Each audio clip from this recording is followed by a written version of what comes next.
একদল মূর্খ মানুষ বলে পাগল হয়ে গেছে। এ জামানায়ও আপনি হকের উপরে চলবেন, হক কথা বলবেন, অন্যায়ের প্রতিবাদ করবেন, ন্যায়ের দিকে মানুষকে আহ্বান করবেন, আপনাকে পাগল বলবে, আপনাকে বলবে পাগল হয়ে গেছে, না হলে মাথার তার কেটে গেছে।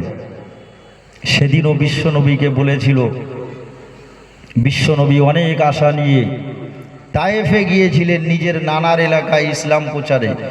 সেখানেও বিশ্বনবীকে নির্যাতন আর নিপীড়ন অত্যাচার করেছে, জানেন।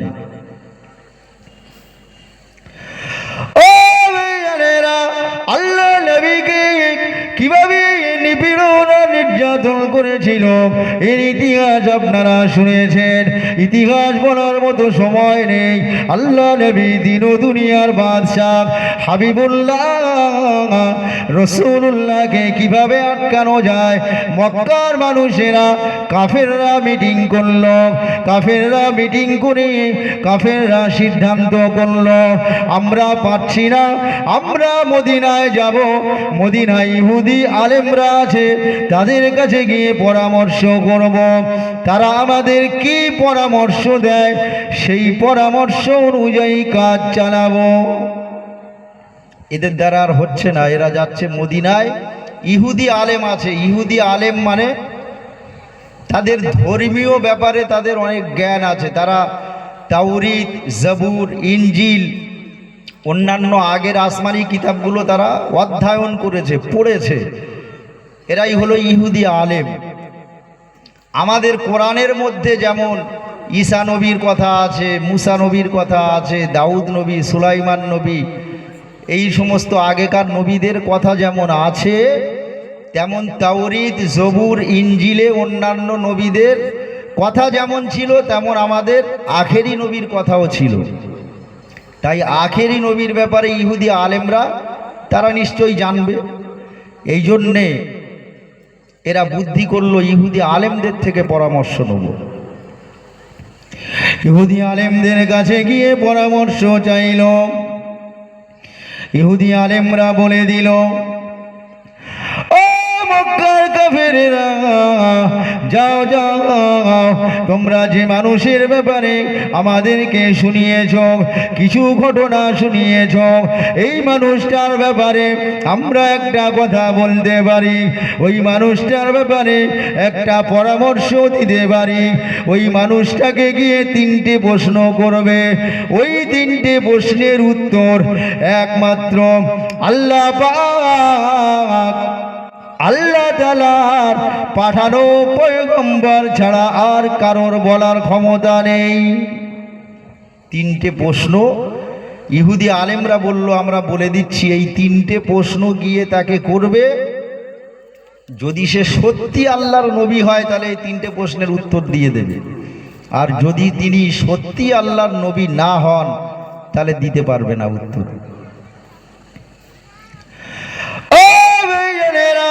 3টি প্রশ্ন কি ইহুদি আলেমরা বলে দিল। গিয়ে প্রথম প্রশ্ন করবে, ওই সমস্ত যুবকদের ঘটনাটা বলো যে সমস্ত যুবকদের বিস্ময়কর ঘটনা ঘটিয়েছিল, নিজেদের ঈমান বাঁচানোর জন্যে পাহাড়ের গুহায় আশ্রয় নিয়েছিল। ওই যুবকদের দ্বারা বিস্ময়কর ঘটনা ঘটেছিল, পাহাড়ের গুহায় আশ্রয় নিয়েছিল নিজেদের ঈমান বাঁচানোর জন্যে। প্রথম প্রশ্ন, যে নিজেদের ঈমান বাঁচানোর জন্যে নিজের এলাকা ত্যাগ করে পাহাড়ের গুহায় আশ্রয় নিয়েছিল, এই যুবকদের বিস্ময়কর ঘটনাটা বলো। আর দ্বিতীয় নম্বর প্রশ্ন, এমন কোন ব্যক্তি যে সারা পৃথিবী ভ্রমণ করেছে, সারা পৃথিবী ভ্রমণ করেছে, এই রকম মানুষ কম না বেশি? কম। আমরা তো অনেক মানুষ আছি পশ্চিমবঙ্গ রাজ্যটাই পার হইনি, দেশ তো দূরের কথা, বা পশ্চিমবঙ্গ রাজ্যের সব জেলায় ঘুরিনি, এরকম মানুষও আছে। তো এমন কোন ব্যক্তি যে সারা পৃথিবী ভ্রমণ করেছে? আর তৃতীয় নম্বর প্রশ্ন হলো, রুহু কি? আমাদের যে এই দেহ আছে, বডি আছে, এই শরীর, এর ভিতরে একটা রুহু নামক একটা বস্তু আছে, যেটা বের হয়ে গেলে এই দেহের আর কোনো মূল্য থাকে না। প্রশ্ন করলো যে রুহুটা কি, এটা গিয়ে ওই ব্যক্তিকে জিজ্ঞাসা করবে যিনি নবী দাবি করছেন। ইহুদি আলেমদের কাছ থেকে এই পরামর্শ নিয়ে চলে আসলো। আল্লাহ নবীকে তিনটি প্রশ্ন করলো, সংক্ষেপে বলি, অনেক লম্বা আলোচনা। আল্লাহ নবীকে তিনটি প্রশ্ন করলো। আল্লাহ নবী দিন ও দুনিয়ার বাদশাহ হাবিবুল্লাহ, তিনি সঙ্গে সঙ্গে কাফেরদেরকে বলে দিল, আগামীকাল তোমাদের এই প্রশ্নের উত্তর দিয়ে দেব। তোমাদের এই প্রশ্নের তিনটে প্রশ্নের উত্তর আমি আগামীকাল দিয়ে দেব। আগামীকাল কেন বললেন?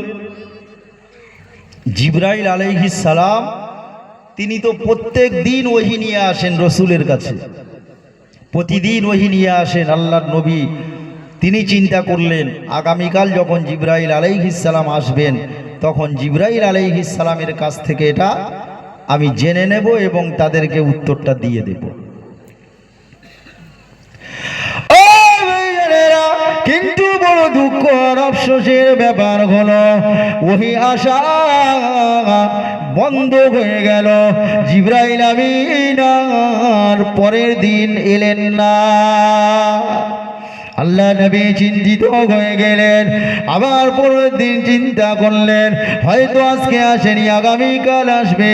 আবার পরের দিন আসলেন না। এইভাবে সপ্তাহ পার হয়ে গেল। আল্লাহ নবীর এদিকে কাফেরেরা আল্লাহ নবীকে রহস্য করতে থাকে, আল্লাহ নবীকে ঠাট্টা বিদ্রুপ করতে থাকে। ও মুহাম্মদ সাল্লাল্লাহু আলাইহি ওয়াসাল্লাম, আমাদেরকে মিথ্যাবাদী, আমাদেরকে ধোঁকা দিচ্ছ। মুহাম্মদ, আমরা তোমাকে ভালো জানতাম। আল্লাহ নবী কথার উত্তর দিতে পারেন না। আল্লাহ নবী একেবারে চুপ হয়ে গেলেন। ও ভাইজানেরা, আল্লাহ নবী দিন ও দুনিয়ার বাদশাহ, কি করবেন তিনি ভেবে পাচ্ছেন না। হঠাৎ জিবরাইল আমিন আলাইহিস সালাম আসা বন্ধ করে দিলেন। 15 দিন ওহী বন্ধ। আল্লাহর নবী চিন্তায় ভেঙে পড়লেন। কাফেররা যা না তা করে আল্লাহ রসুলকে বলতে লেগেছেন, ঠাট্টা বিদ্রুপ। আল্লাহ রসুল সাল্লাল্লাহু আলাইহি ওয়াসাল্লাম দেখলেন অবশেষে জিবরাইল আলাইহিস সালাম 15 দিন পরে আল্লাহ রসুলের কাছে ওহী নিয়ে আসলেন। জোরে বলুন সুবহানাল্লাহ। ও ভাইয়েরা, জিবরাইল আলাইহিস সালাম ওহী নিয়ে আসলেন। জিবরাইল আলাইহিস সালাম ওহী নিয়ে আসলেন। ওহী নিয়ে এসে আল্লাহ নবীর কাছে কেন তিনি 15 দিন ওহী নিয়ে আসেননি, এই ব্যাপারে আল্লাহ নবীকে অবগত করালেন। প্রশ্ন থাকবে না যে 15 দিন কেন আসনি তুমি, যেখানে প্রত্যেক দিন ওহী নিয়ে আসতে, হঠাৎ 15 দিন তুমি কেন বন্ধ করে দিলে ওহী নিয়ে আসা? এখান থেকে শিক্ষা আছে, একটু গুরুত্ব দিয়ে শুনুন।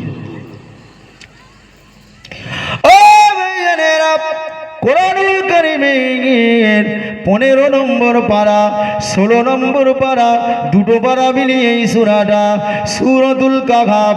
15 পারার শেষের দিকে 16 পারার শুরুর থেকে আল্লাহ পাক আল্লাহ তাআলা জানিয়ে দিলেন, আয়াত নাজিল করে দিলেন, ও নবী, তুমি যখনই কোনো কথা বলবে আগামীকাল কেনের জন্যে, ও নবী, তুমি ডাইরেক্ট বলবে না যে আগামীকাল বলবো, আগামীকাল করব।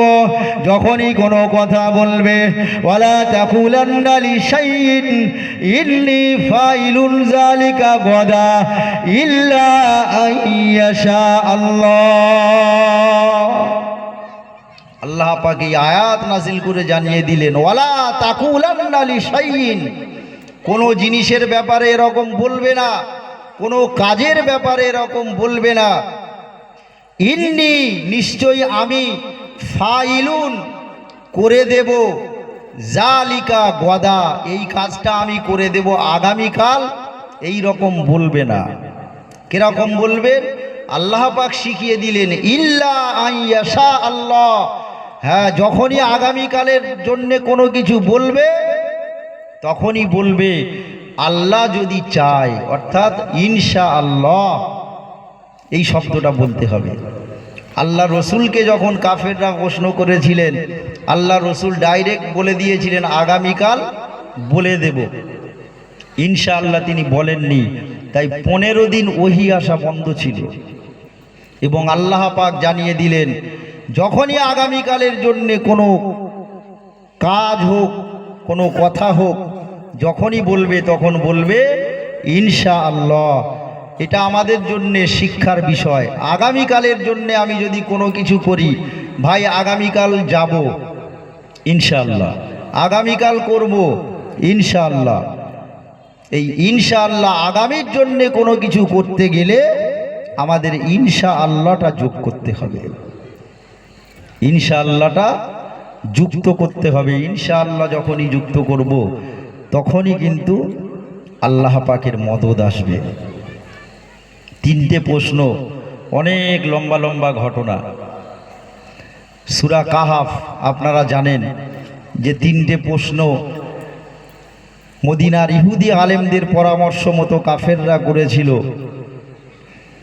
যে ওই সমস্ত যুবকদের ঘটনাটা বিস্ময়কর ঘটনা বলো যারা নিজেদের ঈমান বাঁচানোর জন্য পাহাড়ের গুহায় আশ্রয় নিয়েছিল। এই ঘটনা বলতে গেলে সময় অনেক দরকার, বক্তা পিছনে বসে আছে। আর দ্বিতীয় নম্বর হলো এমন কোন ব্যক্তি যে সারা পৃথিবী ভ্রমণ করেছিল, এটা ওই সূরা কাহাফের মধ্যেই আছে। আর রুহু কি, কোরআনুল কারীম এই সূরা কাহাফের মধ্যেই এর উত্তর আছে।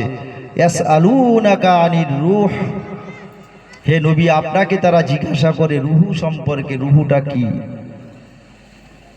কুল মিন আমরি রব্বি, রুহুটা হলো এটা আল্লাহ পাকের হুকুম। যখনই আল্লাহ পাকের হুকুম হবে আমাদের দেহ থেকে রুহু বেরিয়ে যাবে।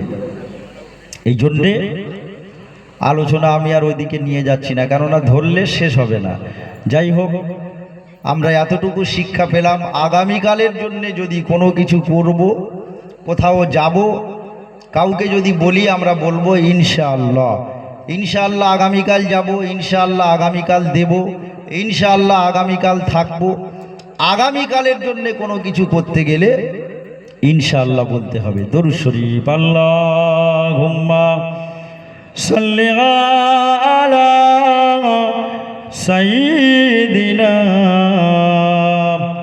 মাওলানা মুহাম্মদ ওয়া আলা আলি সাইয়্যিদিনা।